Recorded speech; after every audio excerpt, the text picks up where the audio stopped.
इस लेक्चर में हम बात करेंगे अपने दूसरे थ्योरम की, जो है फैक्टर थ्योरम। अब फैक्टर थ्योरम पे बात करने से पहले हम एक कॉन्सेप्ट है जीरो ऑफ अ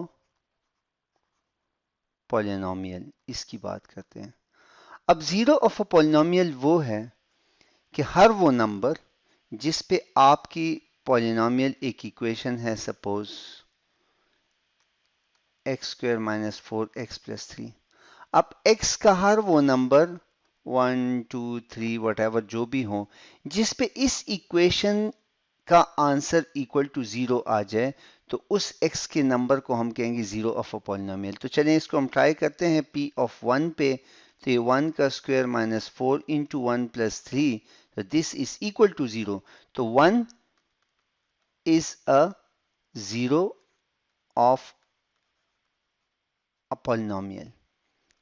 अब जरूरी नहीं है कि ये सिर्फ एक ही नंबर हो ऐसा। चलिए हम इसको 2 पे ट्राई करते हैं। p of 2 is equal to 2 square minus 4 into 2 plus 3। ये हो जाएगा 2 2 ज़ार 4 माइनस 4 2 ज़ार 8 plus 3, which is not equal to 0। So 2 is not zero of a polynomial.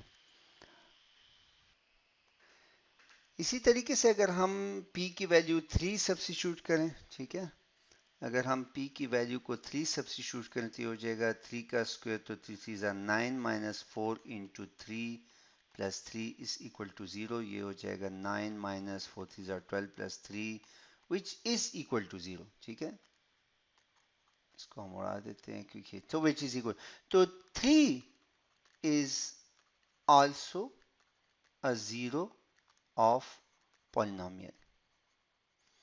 तो हर वो नंबर जिस पे वो इक्वेशन इक्वल टू जीरो आ जाए, वो उसका जीरो ऑफ अ पॉलिनोमियल होगा। तो इस चीज को बेस बना के हम अपने एक्चुअल टॉपिक की तरफ आते हैं, जो कि है फैक्टर थ्योरम। ठीक है,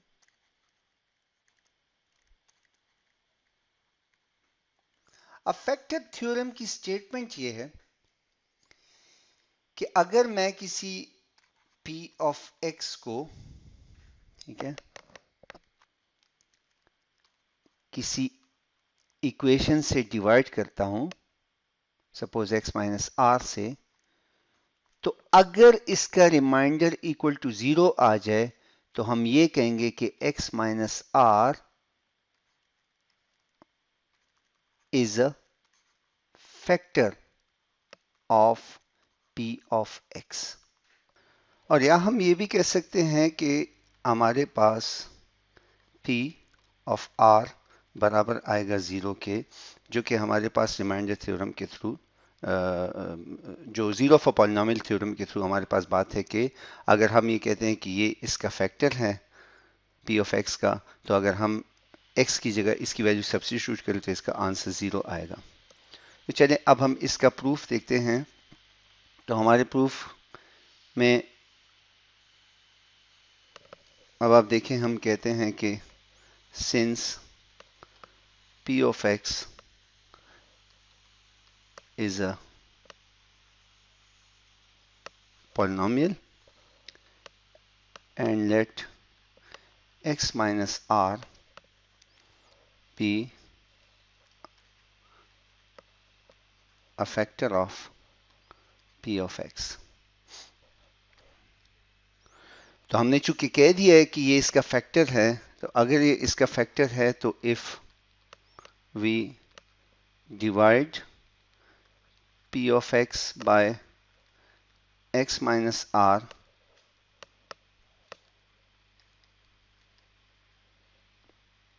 the remainder should be zero. ठीक है, अच्छा, अब हमारे पास स्टैंडर्ड इक्वेशन क्या है जब हम डिवीजन करते हैं किसी एक पॉलिनोमियल इक्वेशन को हम दूसरी पे डिवाइड करते हैं। तो हमारे पास जो स्टैंडर्ड फॉर्म हम उसको लिखते हैं वो ये होती है कि डिविडेंड बराबर होता है divisor multiply by quotient plus remainder. या डिविडेंड हमारे पास पी ऑफ एक्स है, डिवाइजर हमारे पास एक्स माइनस आर था, क्वोशेंट को हम क्यू ऑफ एक्स की फॉर्म में लिखते हैं प्लस आर। अब हम चूंकि कह रहे हैं कि ये इसका एक फैक्टर है तो रिमाइंडर हमारे पास जीरो आ जाएगा, तो p of x is equal to x minus are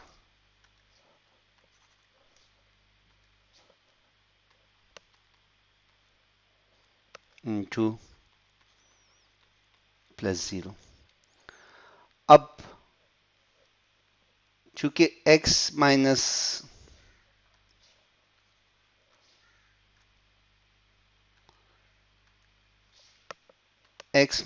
are हमारी इक्वेशन थी, तो हम इससे x is equal to r निकाल लेते हैं। अगर हम p x की जगह पर r को सब्स्टिट्यूट करें तो ये हो जाएगा r minus r q of r। अब r माइनस आर जीरो हो जाएगा, तो ये पूरी की पूरी राइट हैंड साइड जीरो हो जाएगी। तो यहां से हमारी बात साबित हो गई कि अगर मैं r को उस इक्वेशन में x की जगह सब्स्टिट्यूट करता हूं तो मेरा आंसर जीरो आ रहा है, वो r उस इक्वेशन को सेटिस्फाई कर रहा है, और यही हमारा फैक्टर थ्योरम है। तो इसको एक एग्जांपल के साथ देखते हैं, और एग्जांपल में हम एक अपने और मसले को भी देखेंगे, जो है factorisation of a cubic polynomial. Cubic polynomial वो होगा जिसका हाईएस्ट एक्सपोनेंट जो होगा वो 3 के बराबर होगा। तो हमें जो एक एग्जाम्पल यहाँ पे दी गई है वो है कि prove that x minus 3 is a factor of x cube minus x square minus 5x plus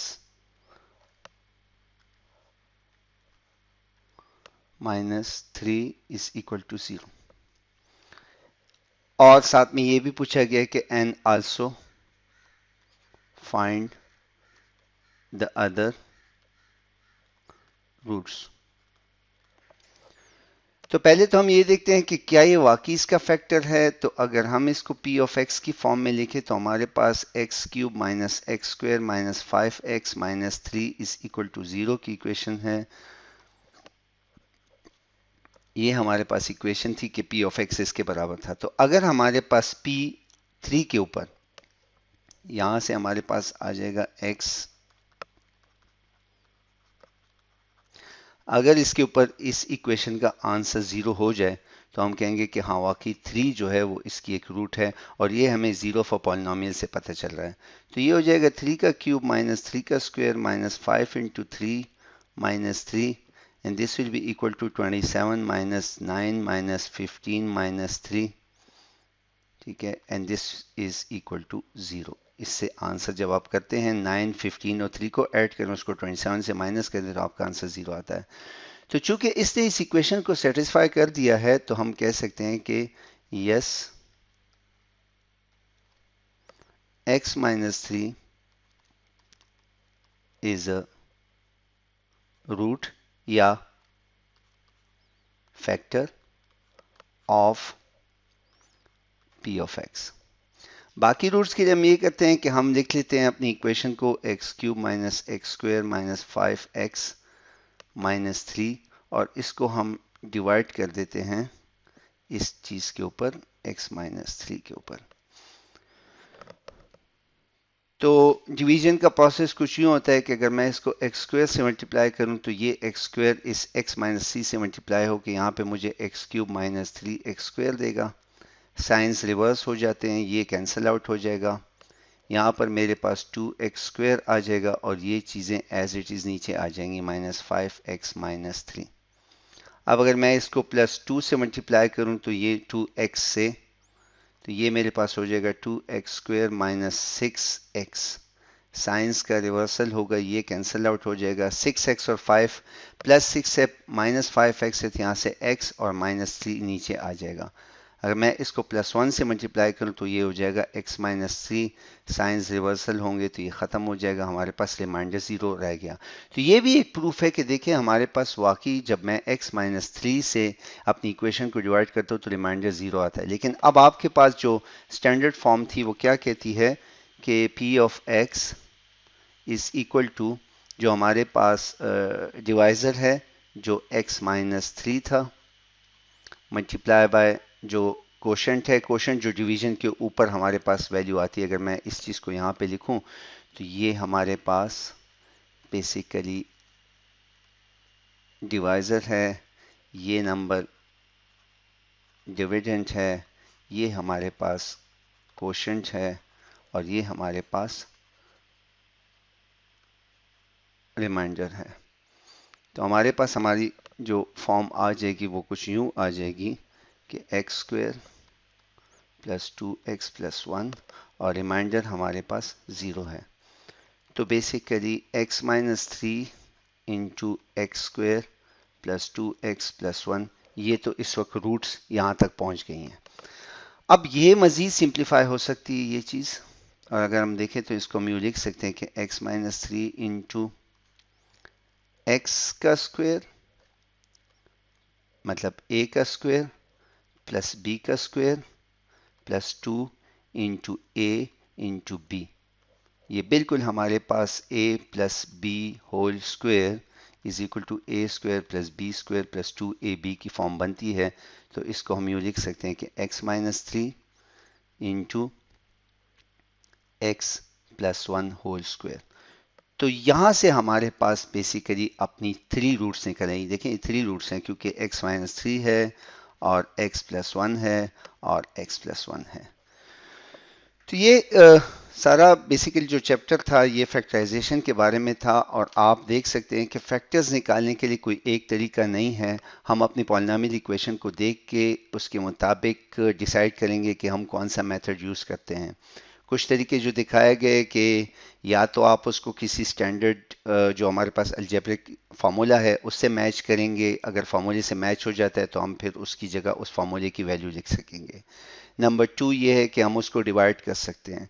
number 3 हमारे पास जो स्टैंडर्ड फैक्टर्स का तरीका है जो हमने देखा कि आप बेसिकली दरमियान वाली टर्म को ऐसी दो टर्म्स में तोड़ेंगे कि जिसके सम करने से वो टर्म बने और प्रोडक्ट करने से पहली और तीसरी जो टर्म होती इक्वेशन की उसका आंसर आए। तो आप अगर इस चैप्टर के ऊपर प्रैक्टिस करते हैं तो आपको जल्दी जल्दी फैक्टर्स बनाना आ जाएगा, और ये बहुत ज़रूरी है क्योंकि आगे जाकर फिर जब इस मैथ्स में ये लोग करते हैं तो ये फैक्टर्स की बस डायरेक्ट फॉर्म्स लिखते जाते हैं, फिर आपको इतना उसको एक्सपेंड करके नहीं समझाते। तो मैं उम्मीद करता हूँ कि आपको इसकी समझ आ गई होगी। आप इस पर प्रैक्टिस कर लें और इससे इंशाल्लाह आपको फैक्टराइजेशन में हेल्प मिलेगी। बहुत शुक्रिया।